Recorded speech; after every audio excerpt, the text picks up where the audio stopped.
The afternoon sun was beating down on the tarmac of the busy international airport, creating a shimmering haze over the runways. Inside the terminal, the air was cool, but thick with the smell of roasted coffee, expensive perfume, and the distinct metallic scent of nervous energy that always seems to hang around departure gates. It was a Tuesday, which meant the airport wasn't at its chaotic peak, but it was busy enough that everyone was in a hurry, rushing from one point to another with eyes glued to phones or boarding passes. Standing near the large, floor-to-ceiling windows was a man who looked like he didn't have a care in the world. Despite the chaos swirling around him, he was wearing a simple dark t-shirt that had seen better days, a pair of loose-fitting jeans, and a battered leather jacket that looked like it had been his companion through 100 different adventures. On his feet were heavy, scuffed boots that looked made for walking, not for standing on polished marble floors. He had a small, worn backpack slung over one shoulder and a cap pulled low over his eyes. To the casual observer, he was just another traveler, perhaps a musician or a student backpacking through Europe. He wasn't checking his watch nervously. He wasn't shouting into a phone. He was just standing there, watching the planes take off and land with a quiet sense of calm. This was Keanu Reeves. But in this moment, without a movie camera rolling and without a red carpet under his feet, he was simply a passenger waiting for a flight. He cherished these rare moments of anonymity, the ability to just be a face in the crowd, invisible and unbothered. When the announcement finally came over the loudspeakers that boarding for Flight 204 to New York would begin, the crowd near the gate shifted instantly. People stood up, straightened their clothes, and gathered their belongings, forming a tight, impatient line. Keanu waited for the rush to subside slightly before joining the back of the queue. He had no status to prove, and no need to be the first one on the plane. He was in no rush as he handed his boarding pass to the gate agent. A young woman with tired eyes and a forced smile. She didn't recognize him immediately. She scanned the barcode, the machine beeping in acceptance. She looked up, her eyes widening just a fraction as they met his. There was a flicker of recognition, a pause where she realized who was standing in front of her. Keanu offered a small, polite smile and put a finger to his lips, a gentle request for silence. The agent understood immediately. Her smile became genuine, soft, and warm. She nodded, handed back his pass, and whispered, "Have a good flight, sir." He nodded in return, grateful for her discretion. Walking down the jet bridge, the noise of the terminal faded away, replaced by the muffled sounds of the ground crew and the low hum of the aircraft's engines. The air grew cooler. Keanu stepped onto the plane and turned left toward the first-class cabin. It was a sharp contrast to the crowded terminal. The carpets were thick, the seats were wide and covered in soft leather, and the lighting was designed to be soothing, almost therapeutic. The flight attendants, dressed in crisp uniforms, stood ready to greet the passengers. "Welcome aboard," one attendant said as Keanu entered. He nodded politely, finding his seat quickly. For a window seat. He preferred the window. It gave him a barrier from the aisle, a chance to look out at the world below without having to make small talk with strangers. He stowed his backpack in the overhead bin, taking care not to hit anyone with it, and settled into his seat. It was comfortable, the kind of seat that could turn into a bed if needed. But he didn't plan on sleeping much. He took out a thick paperback book from his jacket pocket. It was an old classic, the pages yellowed and the spine cracked from use. Reading was his escape. It allowed him to disappear into different worlds, to leave behind the pressures of his real life.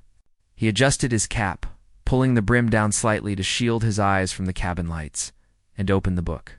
Within seconds he was gone, absorbed in the words on the page. Blocking out the rest of the cabin, the other passengers began to filter in.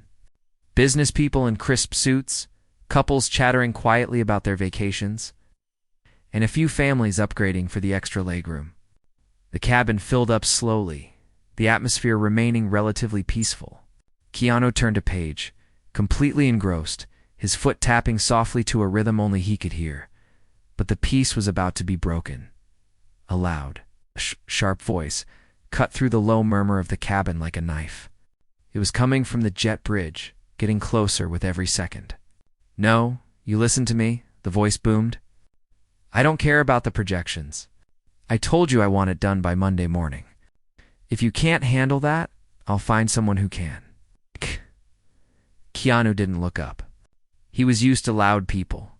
In a city like Los Angeles, loud was the default volume for many. But this voice was different. It wasn't just loud, it was aggressive. It demanded attention. It demanded that everyone around it stop what they were doing and acknowledge the importance of the person speaking.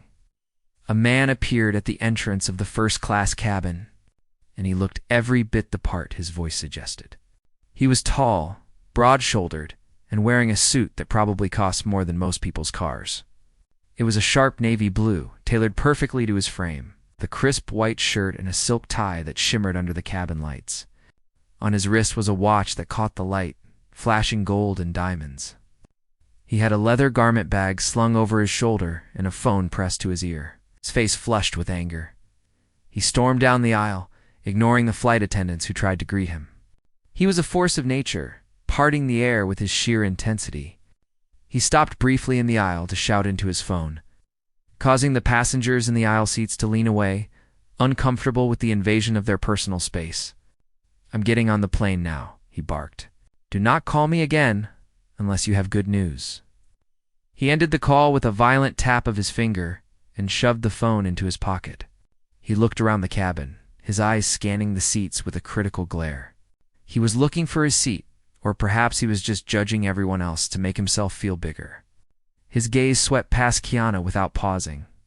To this man, Keanu was just a blur in a window seat, an inanity, someone not worth a second glance. The businessman stopped at row 4. He looked at his boarding pass, then looked at the empty aisle seat next to Keanu. He frowned. He looked at Keanu again, really looking at him this time. He saw the worn jacket, the scuffed boots, the old book, and the cap pulled low. He saw someone who didn't fit the mold of first class, at least not in his world. In his world, first class was for winners, for people who commanded respect and wore their wealth on their sleeves. It wasn't for people who looked like they had just walked off a hiking trail. The businessman sighed loudly, a heavy, dramatic sound that was clearly meant to be heard. He stood in the aisle, blocking the path of other passengers who were still trying to board behind him. He didn't care. He was too busy judging his seatmate. Keanu felt the presence of the man standing over him. He sensed the shift in the air, the change in mood. He slowly turned a page in his book, trying to maintain his focus, trying to hold on to the peaceful bubble he had created for himself. But he could feel the man's eyes burning a hole in the side of his head. The businessman finally moved, but he didn't sit down gracefully. He practically threw his garment bag into the overhead bin, slamming the door shut with unnecessary force. The loud thud made Keanu flinch slightly, a reflex he couldn't suppress. The man then flopped into the aisle seat, for B, letting out another heavy sigh as he adjusted his expensive suit. "Great," the man muttered under his breath, but loud enough for Keanu to hear. "Just my luck. I pay thousands of dollars for these tickets. I get stuck next to someone who looks like they haven't showered in a week." Keanu stayed perfectly still. He didn't turn his head. He didn't react. He had learned long ago that engaging with people like this never ended well. It was better to ignore it, to let the words bounce off him like rain off a roof. But the man wasn't done. He couldn't help himself. The silence between them was an insult to him, a sign that his presence wasn't being properly appreciated. He shifted in his seat, his elbow encroaching on Keanu's armrest.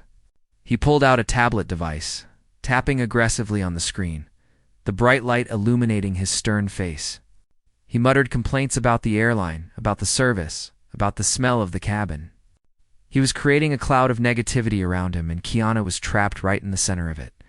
The flight attendants began the safety demonstration, their practiced movements calm and rehearsed. The businessman ignored them completely, choosing instead to glare at the back of the seat in front of him as if it had personally offended him. When the lead attendant walked by to check that everyone was buckled in, the man stopped her with a raised hand. "Excuse me," he said, his voice sharp and condescending. "Is there any chance I can move seats? I'm allergic to unwashed fabrics." The flight attendant paused, confused. She looked at Keanu, who who was sitting quietly with his book, and then back at the businessman. She could see the tension. She could feel the hostility radiating from the man in 4B. "I'm sorry, sir," she said politely, keeping her professional mask in place. "The flight is completely full today. I'm afraid there are no other seats available." The businessman scoffed, shaking his head in disbelief. The plane continued its ascent, climbing steadily through the layers of white clouds that looked like soft mountains of cotton candy. Below them, the city of Los Angeles shrank until it resembled a sprawling map of tiny lights and intricate grid lines. Inside the cabin, the fastened seatbelt sign dinged off, chiming a soft melody that signaled to everyone that they were now free to move about. Immediately, the atmosphere shifted from the rigid silence of takeoff to the relaxed, locky buzz of a cruise. Keanu remained still, waiting for the plane to level off completely. He knew from years of travel that this was the moment when people relaxed. When the tension in the cabin dropped, and when he could finally settle into his rhythm, he marked his page with a small, faded bookmark and gently closed the paperback, resting it on his tray table. He needed to stretch his legs. The seats in first class were spacious, but sitting still for hours was hard on the body, especially for someone who spent so much of their life being physically active. He unbuckled his seatbelt. The metal clasp made a soft click as it released. He shifted his weight in the leather seat, rolling his shoulders back to relieve the tightness that had built up there. He let out a quiet, contented sigh, feeling the blood begin to flow better again. It was a small movement, a simple human need to adjust one's posture. But to the man sitting next to him, it was an annoyance. The man in the sharp suit, who had spent the last 20 minutes aggressively typing emails on his tablet with the sound turned up *tap. Tap. Click *, stopped immediately. He turned his head slowly, looking at Keanu with a look of pure disgust. He watched as Keanu leaned forward slightly, stretching his back, then settled back into the seat. To the businessman, Keanu's presence was an eyesore. He saw the worn leather of the jacket, the fraying threads on the cuff of the jeans, the messy hair peeking out from under the cap. It offended his sense of order. "Seriously?" the man muttered, his voice dripping with sarcasm. "Can you sit still? You're shaking the whole row." Keanu paused. He hadn't shaken the row at all, and they both knew it. The plane was hitting some mild turbulence, a gentle rocking motion that was standard for high-altitude flight. But the man needed a target for his irritation, and Keanu was the closest thing. Keanu turned his head slightly, just enough to acknowledge the comment, but he didn't speak. He didn't want to escalate it. He just offered a quick, silent nod of apology and turned back to look out the window, hoping that would be the end of it. But it wasn't. For the businessman, silence was a green light to continue. He felt a surge of adrenaline from his own rudeness, a feeling of power that came from putting someone else in their place. He straightened his own silk tie, puffing out his chest slightly, and leaned in closer, invading the invisible barrier that separated their seats.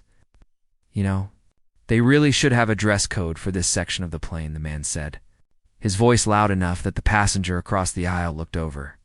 "It used to be a place for professionals, people who actually earned their seats. Now, it's like a bus station." Keanu kept his eyes on the clouds outside. He watched the vast, open sky, trying to find that mental quiet place he often went to when things got noisy. He reminded himself that this man didn't know him. He didn't know who he was talking to. He was just a unhappy person projecting his own misery onto a stranger. It was sad, really. Keanu felt a small pang of pity for him, imagining how exhausting it must be to carry around that much anger all the time. The man, however, misinterpreted Keanu's silence as weakness. To him, the lack of a response meant that Keanu was intimidated, or perhaps that he was stupid. He shifted gears, deciding to attack Keanu's appearance directly. He leaned back in his seat, crossing his arms, and stared openly at Keanu's jacket. "Is that leather?" he asked, pointing a manicured finger at the sleeve. "Or is it vinyl? It looks like something you'd find in a thrift store bargain bin. Does it even smell like leather, or just like mothballs?" Keanu looked down at his jacket. It was his favorite jacket. He had bought it years ago in a small shop in Toronto. It had been with him through movie sets, through long motorcycle rides, and through cold nights on location. It was broken in, soft as butter, and it carried memories. But explaining that to this man would be useless. A man who valued things only by their price tag would never understand the value of something that was aged and lived in. "I like it," Keanu said quietly. His voice was soft, deep, and calm. It cut through the harsh tone of the businessman without trying to. The man scoffed, a sharp, barking laugh. "You like it? That's your defense? You like looking like a mess?" He shook his head, taking a sip of the sparkling water that had been placed in his cup holder. "See, that's the problem with your generation, or whoever you are. No pride in appearance. No dignity. You think you can just roll out of bed and put on whatever's on the floor and call it a day?" Keanu didn't answer. He picked up his book again, hoping to signal that the conversation was over. He opened it to the page he had marked, but he found it hard to focus. The words blurred slightly as the man continued to mutter beside him. "And the hat," the man added, not letting up. "Are you hiding a bald spot? Or are you just trying to be incognito because you know you don't belong here?" He laughed at his own joke, a dry, humorless sound that grated on the nerves. It's pathetic, really. If you can't afford to dress the part, fly economy. That's what it's there for. A few rows ahead, a woman turned her head to look back. She looked concerned, her brow furrowed as she caught snippets of the man's insults. She glanced at Keanu, but his face was unreadable. He wasn't angry. He wasn't upset. He just looked stoic. It was a look that said, "I hear you, but I choose not to accept your negativity." The businessman, frustrated that he wasn't getting the reaction he wanted, a shout, an argument, a display of shame, he decided to ramp it up. He wasn't just content to insult Keanu's clothes anymore. He wanted to insult the man himself. He wanted to get under his skin. "You know what I think?" the man said, his voice dropping an octave, becoming more menacing. "I think you're one of those people. A moocher. Probably using someone else's miles. Did you steal that credit card? Is that how you got up here? You look like a drifter. Someone who doesn't have a home." This was crossing a line. It was no longer just about clothes. It was a personal attack on Keanu's character. The air between them grew heavy. The man in the suit felt a rush of dark satisfaction. He felt he had hit a nerve. He leaned in closer, eager to see the cracks form in Keanu's calm exterior. Keanu slowly closed his book. He took a deep breath, inhaling slowly through his nose and exhaling through his mouth. It was a breathing technique he used to center himself. He turned his head to face the man. For the first time, he looked him directly in the eyes. His gaze wasn't angry. It was steady, level, and incredibly calm. It was the look of someone who had seen a lot in life and knew that a rude stranger on a plane was a very small problem in the grand scheme of things. "I think you're having a really hard day," Keanu said gently. "I'm sorry about that," the man blinked. He was completely thrown off balance.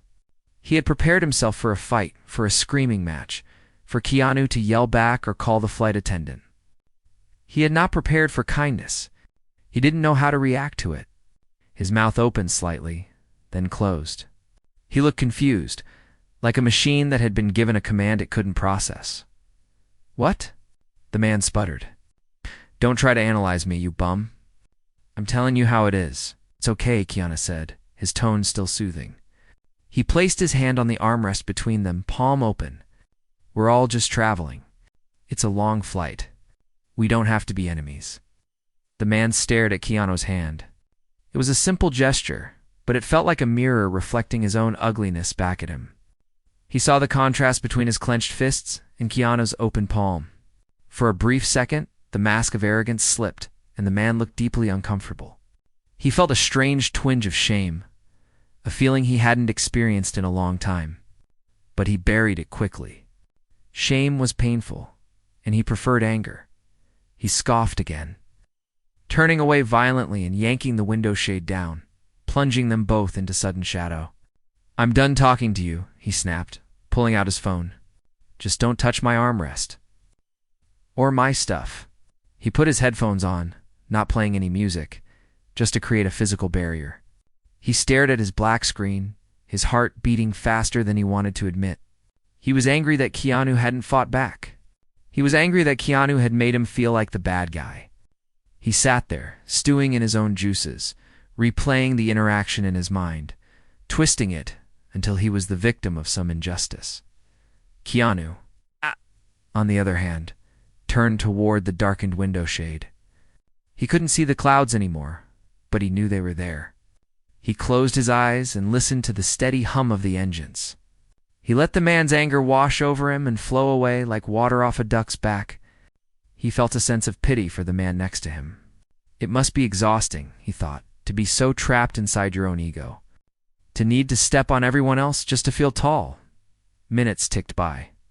The flight attendant came by with the drink service.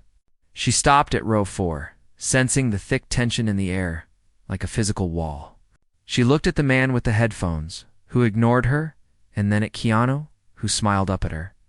"Can I get you anything, sir?" The cabin light slowly dimmed, mimicking the transition from late afternoon to twilight outside. Even though they were flying 30,000 feet above the earth, the steady hum of the engines became a comforting background noise, constant drone that usually lulled passengers into a sleepy state. But in row 4, the air was still thick with unspoken tension. It was like standing at the edge of a cliff waiting for the wind to push you over. The businessman hadn't spoken a word since the incident with the water, but his body language screamed hostility. He sat with his arms crossed tightly against his chest, his leg bouncing furiously up and down, vibrating the floor between them. The dinner service began, breaking the quiet monotony. The smell of warm food, roasted chicken, garlic mashed potatoes, and fresh bread rolls wafted through the cabin. For most people, this was a welcome distraction, a chance to stretch their legs and satisfy their hunger. The flight attendants moved efficiently down the aisle, setting up small tray tables with white linen cloths. When the attendant reached their row, she paused, offering a tentative smile to the man in the suit. He ignored her greeting, instead snapping his fingers to get her attention. "Excuse me? Is there a vegetarian option? The salmon, is it farm-raised or wild? I'm very particular about what I eat," said the attendant. Maintaining her professional patience, despite his rudeness, checked her manifest. "We have a grilled vegetable lasagna for the vegetarian option, sir. And I believe the salmon is Atlantic." "Atlantic?" the man scoffed, rolling his eyes. "That means farm-raised, full of chemicals. Unbelievable." "Fine, give me the lasagna. And a glass of red wine? The Merlot, not the cheap one." He turned his head to glare at Keanu while the attendant noted down his order. "And you, what are you having? The special economy meal they hide in the back for people who look like they don't tip?" Keanu looked up from his book, which he had reopened during the silence. He looked calm, his face relaxed, showing no signs of the annoyance he surely must have felt. "The chicken is fine," he said to the attendant, giving her a warm nod. "And water is great." "Thank you." The attendant returned his smile, clearly grateful for his politeness amidst the difficult customer she was dealing with. She moved away to prepare their trays. "You're too easy," the man muttered, shaking his head. He was like a dog with a bone. He just couldn't let it go. He needed a reaction. He needed to break that calm exterior. Everyone is so nice to you, and you just take it. Do you have no self-respect? I'm trying to help you here. Someone needs to tell you the truth about yourself. "I appreciate the feedback," Keanu said softly, closing his book and placing it on his lap. He decided that reading was impossible while the man was in this mood. He leaned back, resting his hands on the armrests, adopting a posture of openness. "It's not feedback," the man snapped, his voice rising. A passenger in the row ahead turned around to shush him, but the man glared back until the passenger turned away, frightened. "It's a reality check. Look at you. You're probably what, 50? 60? And you're flying first class dressed like a homeless person? It's disrespectful." Keanu took a slow breath. He knew that if he argued, it would only make the man louder. If he fought back, the man would win because that was what he wanted, chaos. So, Keanu chose a different path. He decided to listen. "What do you think I should do?" Keanu asked, his voice genuine. He wasn't being sarcastic. He truly wanted to know what went on inside this man's head. The question threw the man off again. He blinked, opening his mouth to speak, then closing it. He hadn't expected Keanu to engage. He looked confused for a moment, but then his arrogance surged back. He leaned in, emboldened by the invitation. "I think you should get a job," the man said, his voice taking on a lecturing tone like a disappointed father scolding a child. "I think you should stop pretending to be a wandering philosopher and actually contribute to society. I built 3 companies from the ground up. I work 80 hours a week. I create jobs. I pay taxes that keep this country running. And then there's you. What do you do? Probably sit in coffee shops all day, reading trashy novels and wasting oxygen." He paused, pointing a finger at Keanu's chest. "People like you are a drain.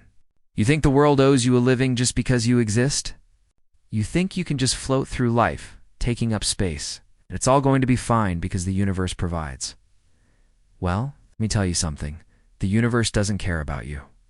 Only money and power care about you." Keanu listened intently.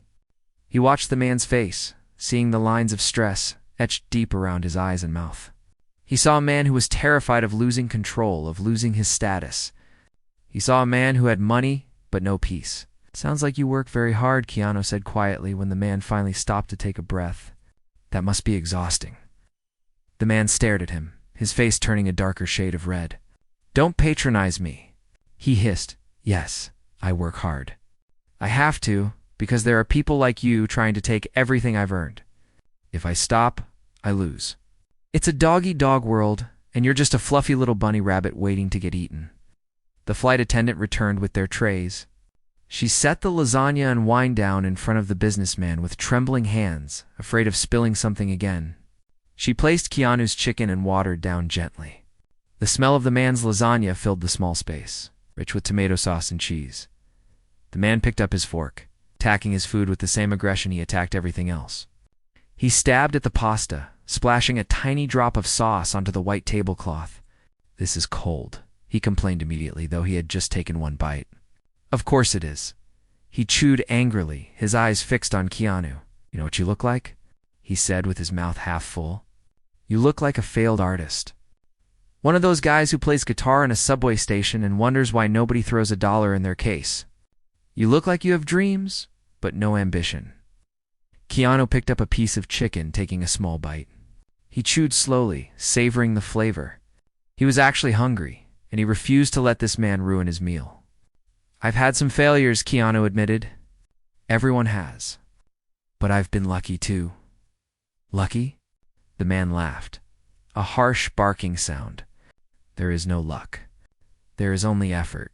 You probably think you're special, don't you? You think you're a deep thinker? You think because you sit there quietly you have some secret wisdom. You don't. You're just quiet because you have nothing to say." He waved his fork in the air, gesturing wildly. "I meet guys like you all the time. In bars, in airports. You think you're better than me because you're chill, because you don't care about money. Well, let me tell you something. Money is the only thing that matters. Money is freedom. Money is respect. Without it, you're nothing. You're just a passenger in someone else's plane." Keanu put his fork down. He looked at his water glass, watching the ice cubes float in the liquid. He thought about his life. He thought about the friends he had lost, the struggles he had gone through, the pain that no amount of money could ever fix. He thought about the charities he supported, the hospitals he funded, the people he tried to help privately. He thought about the fact that he was sitting on a fortune that this man couldn't even dream of. But he didn't say any of that. Defending himself would only feed the man's ego. It would turn this into a contest of bank accounts, and Keanu had no interest in playing that game. "Respect isn't something you buy," Keanu said softly. He looked the man in the eye, his gaze steady and kind. "It's something you give." The man froze. His fork stopped halfway to his mouth. The words hung in the air between them, simple and undeniable. The man's face twitched. He felt a sudden, sharp pang of insecurity, a crack in his armor. But he reacted the only way he knew how, with more anger. "Don't you lecture me on respect?" he shouted, his voice booming through the quiet cabin. "You don't know me. You don't know who I am? People in the surrounding rows were definitely staring now. The flight attendant in the galley nearby stepped forward, looking concerned. The man was making a scene, and he didn't care. He stood up, his tray rattling dangerously. He pointed a shaking finger down at Keanu, who remained seated. "Oh! You are nothing," the man yelled. "You are a nobody. You look like a loser, you act like a loser, and I bet you are a loser. I shouldn't have to sit next to a loser. I paid $3,000 for this seat. I demand to be moved right now." The cabin was silent except for the man's heavy breathing. Keanu looked up at the standing man. From this angle, with the man looming over him, Keanu looked small, but his presence felt huge. He radiated a calmness that seemed to absorb the man's rage like a sponge. "Sir," Keanu said, his voice cutting through the man's panting, "please, sit down. You're upsetting everyone. I don't care about everyone." The man screamed, "I care about my peace. And you are ruining it." He looked around at the other passengers, expecting support. He expected them to nod, to agree that the man in the worn jacket was a problem. But he saw only shaking heads. He saw disapproving frowns. He saw people looking at him like he was the problem. The realization hit him like a bucket of ice water. He looked back at Keanu, and for the first time he saw something in the actor's eyes that terrified him. It wasn't fear. It wasn't anger. It was pity. Keanu felt sorry for him. That look broke the man. He couldn't handle it. It stripped away his power. The silence that followed the man's outburst was heavy and suffocating, like the air inside a sealed tomb. The man in the expensive suit sat slumped in his seat, staring blankly at the half-eaten lasagna on his tray table. His face was flushed a deep, unhealthy red, not from the heat of the cabin, but from the burning feeling of humiliation that was rising in his chest. He had screamed. He had lost control in front of a plane full of people. And for what? Because the man next to him was wearing old clothes. He glanced sideways at Keanu. Keanu was calmly finishing his meal, cutting a piece of chicken with deliberate precision. He didn't look angry. He didn't look triumphant. He just looked like a man enjoying his dinner. This calmness drove the businessman crazy. It felt like a mirror reflecting his own ugliness back at him. The more peaceful Keanu was, the more chaotic the businessman felt inside. He couldn't take it. He needed to regain control. He needed to prove that he was still the alpha in this situation, that his money and his status still meant something. The feeling of being judged by the other passengers was eating him alive. He could feel their eyes on the back of his neck, sensing their disapproval. In his mind, the only way to fix this was to remove the source of the problem. He had to get Keanu moved. He had to prove that he was the one who belonged here. Keanu was the one who didn't. With a sudden jerky motion, the businessman reached up and pressed the call button above his head. A soft ding echoed through the cabin, loud in the quiet aftermath of his shouting. The flight attendant, a woman with kind eyes and a tired smile, appeared at the aisle almost immediately. She had been watching the row closely, waiting to see if another explosion was going to happen. "Yes, sir?" she asked, her voice polite but guarded. She kept her hands clasped neatly in front of her. The businessman sat up straight, puffing out his chest, trying to look like a victim rather than an aggressor. He pointed an accusing finger at Keanu, though he refused to look at him directly. "I want to file a complaint," he said, his voice loud and harsh. "This is unacceptable. I demand that you move this man, or move me. I cannot fly next to him." The attendant looked at Keanu, then back at the businessman. "Is there a safety issue, sir?" "A safety issue." The man laughed humorlessly. "It's a sanitary issue. It's a respect issue. Look at him. He smells like old leather. He hasn't spoken a civil word to me. He's been mocking me this entire flight with his silence. He's clearly intoxicated or unstable. I paid $3,000 for this seat. I will not spend the next 5 hours sitting next to a bum." Keanu slowly put down his fork. He wiped his mouth with a napkin and turned to look at the attendant. He didn't look angry. He looked resigned. It was a look of someone who had dealt with bullies before and knew that reasoning with them was often a waste of breath. "I apologize if I've disturbed you," Keanu said softly. his voice barely audible above the engine noise. "I've just been reading my book." "I haven't said anything, liar." The man snapped, turning to face Keanu. He is smirking. "I see you. You think this is funny, don't you? You think you're better than me?" "Sir, please lower your voice," the attendant said firmly, stepping in. "You are upsetting the other passengers." "I don't care about the other passengers," the man shouted, his ego blinding him to the fact that everyone in first class was now staring at him with open disgust. "I care about my rights." "Who is this guy, huh? Do you even know?" "He's a nobody. He's a freeloader. I bet he used a stolen credit card to get that ticket." "Check his ID." "Go ahead, check it." The attendant sighed quietly. She had dealt with difficult passengers before, people who drank too much, people who were afraid of flying, people who just felt entitled to own the sky. But this man was different. His cruelty seemed calculated. It wasn't just about a bad day. It was about a need to crush someone else to feel big. "Sir, his ticket was paid for, and his passport is valid," the attendant said, trying to de-escalate the situation. "He is a verified passenger. We are full today, so I cannot move either of you. I suggest you both try to relax." "Relax?" The man's eyes bulged. He grabbed the attendant's arm, not violently, but aggressively enough to make her pull away. "I am not relaxing until he is gone. Look at him. He's wearing a jacket that is falling apart. He looks like he just crawled out of a gutter. This is first class. It's supposed to be exclusive." He turned to the rest of the cabin, waving his hands. "Does anyone else want to sit next to this? Does anyone else think it's fair that we have to look at this filth?"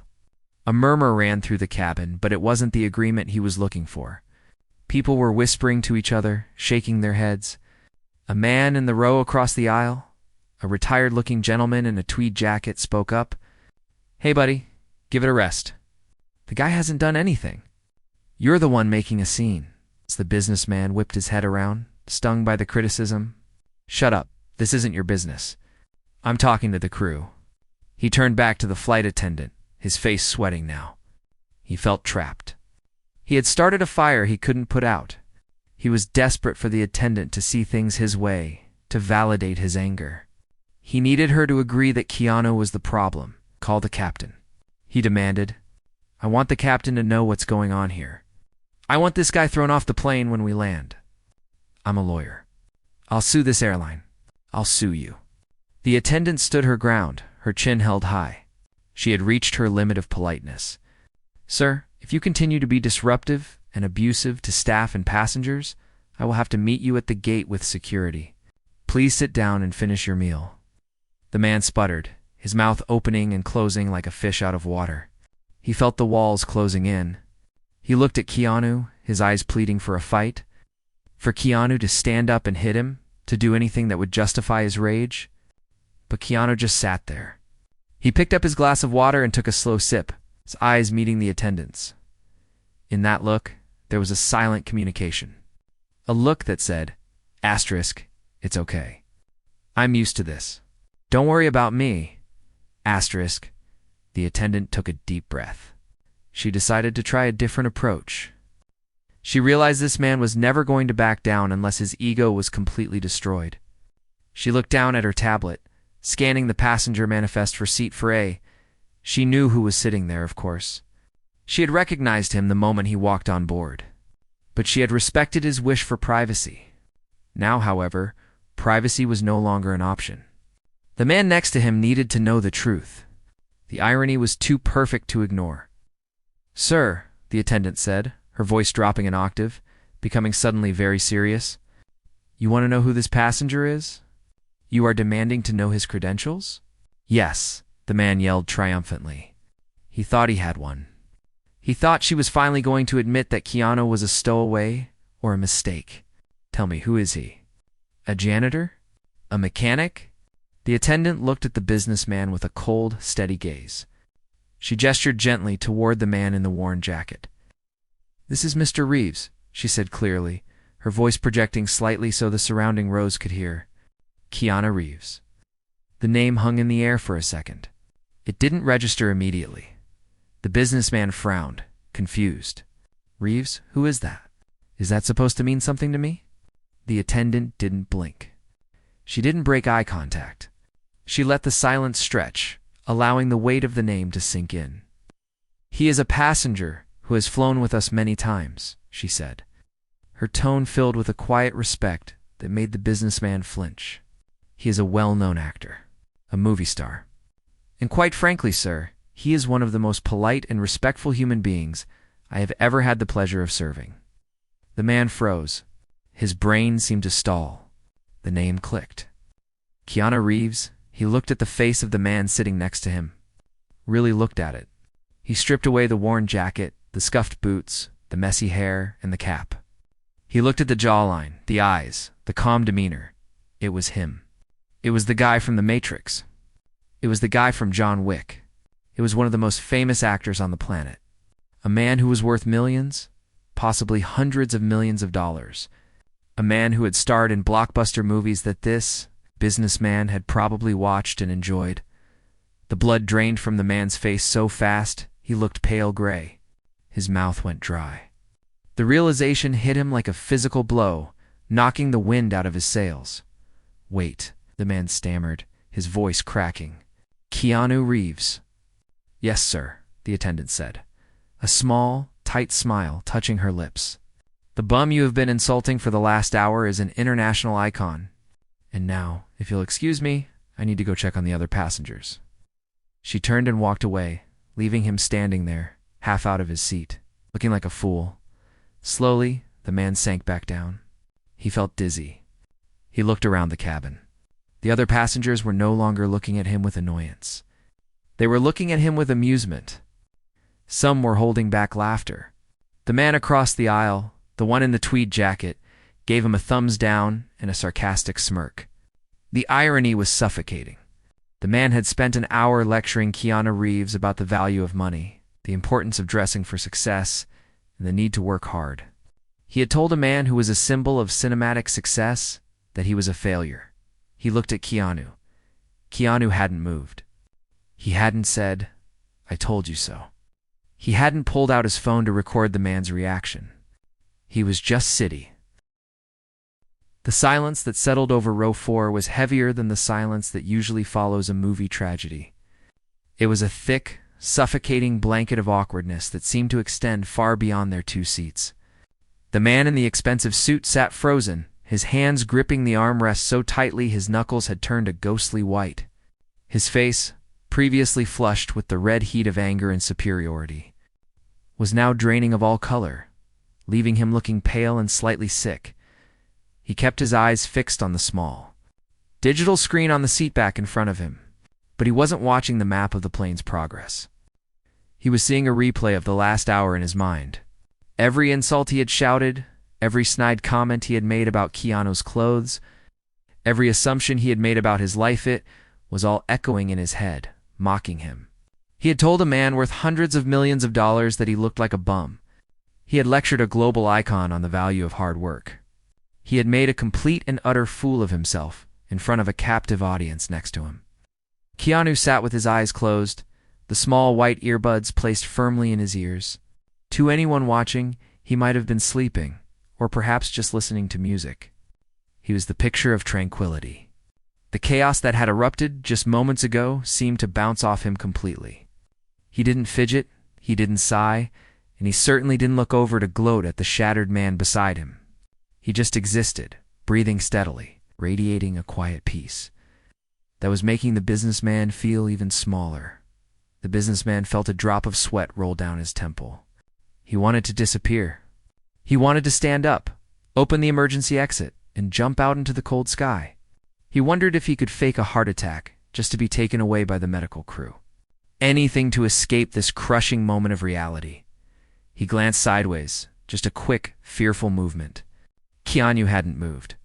The businessman looked at the worn leather jacket again, but now he didn't see a thrift store bargain, saw a choice. He realized that Keanu wasn't wearing that jacket because he was poor. He was wearing it because he didn't care about impressing people like him. It was a shield, a way to move through the world without being swarmed by the very expectations and judgments the businessman had just thrown in his face. The irony tasted bitter in the man's mouth. He spent his life chasing status, buying expensive suits, shouting into phones to prove he was important, and judging anyone who didn't play his game. And sitting right next to him was a man who had achieved the ultimate level of success, the kind of fame and money the businessman could only dream of him. Yet Keanu chose to be kind. He chose to be humble. What hurt the most wasn't that he had insulted a celebrity. It was that Keanu hadn't fought back. If Keanu had yelled at him, told him off, or revealed his identity in anger, the businessman could have handled it. He could have played the victim. But Keanu hadn't. He had sat there and taken it, offering politeness in return for abuse. That kindness was a mirror, and the businessman hated the reflection he saw in it. It showed him that for all his money and power, he was the one who was poor. He was poor in spirit, poor in manners, and poor in dignity. Minutes ticked by, each one feeling like an hour. The dinner trays were cleared away by the flight attendants, who moved with extra care around row 4. When the attendant returned to take the businessman's tray, she didn't say anything. She just gave him a look, a mixture of pity and stern judgment that made him wince. She didn't need to say a word. Her eyes said, "Are you happy with yourself now?" The man opened his mouth to apologize to her, to explain that he didn't know that it was all a mistake. But the words died in his throat. It wasn't a mistake. He had been rude because he wanted to be. The identity of his victim didn't change the fact that he had acted like a bully. Apologizing to the flight attendant wouldn't fix it. He shifted in his seat, the leather squeaking loudly in the quiet cabin. He felt he had to do something.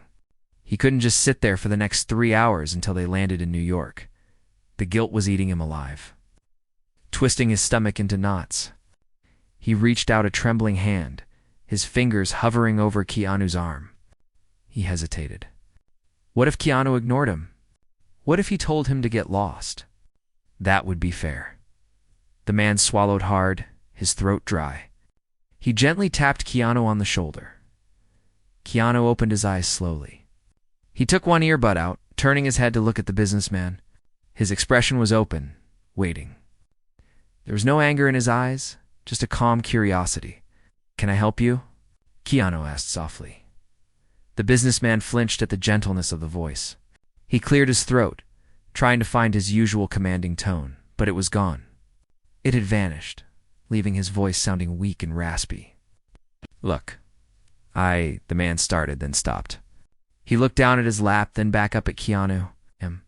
I am so sorry." Keanu held his gaze, listening. "I didn't know," the man continued, the words rushing out now.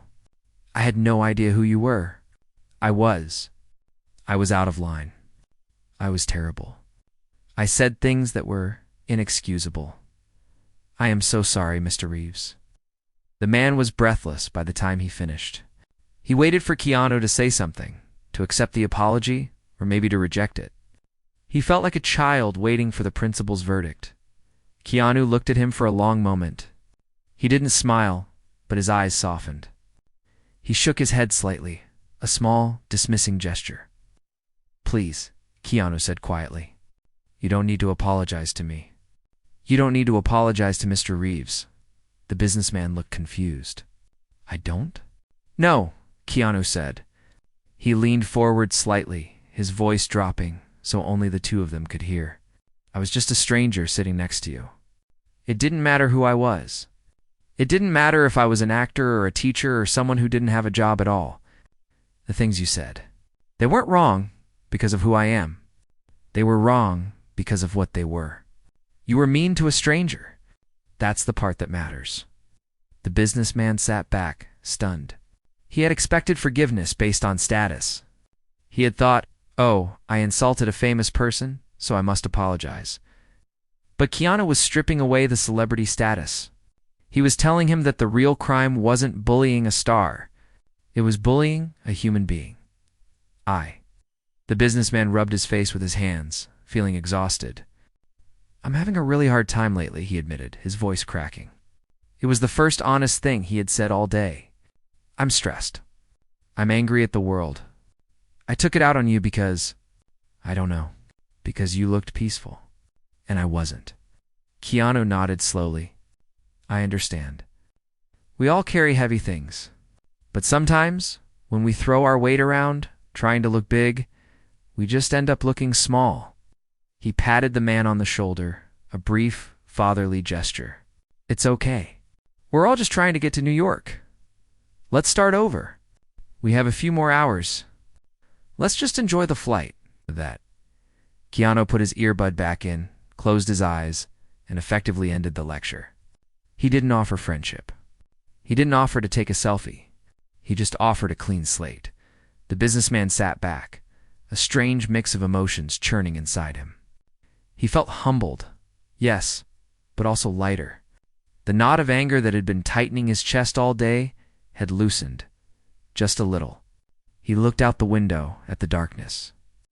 Below them, cities were lighting up, lives were being lived, and he was just one small person in a metal tube. He spent the rest of the flight in silence. He didn't make any phone calls. He didn't check his emails. He didn't shout at the flight attendants when they brought him water. He just sat there, thinking. Every time he looked at Keanu, who spent most of the time reading or looking out the window, he felt a pang of gratitude. Not gratitude for meeting a celebrity, but gratitude for the lesson. He realized that he didn't want to be the man who shouted at people in first class anymore. He wanted to be the man who could sit quietly and be okay with himself.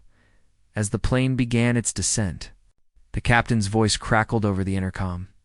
Announcing their arrival in New York, the seatbelt sign dinged on, bathing the cabin in that familiar orange glow. The atmosphere in the cabin shifted as people woke up, checked their phones, and gathered their belongings. When the plane touched down and taxied to the gate, the usual scramble began. Everyone stood up, reaching for bags, crowding the aisle even though the door wasn't open yet. Keanu waited. He stayed seated until the rush subsided. The businessman stood up, adjusting his suit. It looked just as expensive as it had when they boarded, but somehow on him, it didn't look as impressive. He smoothed down the front of his jacket and looked down at Keanu. "Thank you," the businessman said quietly. It wasn't for the autograph. It was for the perspective. Keanu stood up, grabbing his worn backpack. He smiled, that genuine crooked smile that had won over millions of fans. "Safe travels," he said. They walked off the plane together, moving up the jet bridge. In the terminal, the crowds were thick, the noise of New York rushing back to meet them. People were rushing to taxis, shouting into phones, dragging suitcases. As they reached the main concourse, the businessman slowed down, expecting Keanu to be recognized, for fans to swarm. But Keanu just pulled his cap down low, merged into the crowd, and vanished. He didn't want the attention. He didn't need the applause. He just wanted to get where he was going. The businessman stood there for a moment, watching the spot where Keanu had disappeared into the sea of people. He adjusted his tie, took a deep breath of the terminal air, and,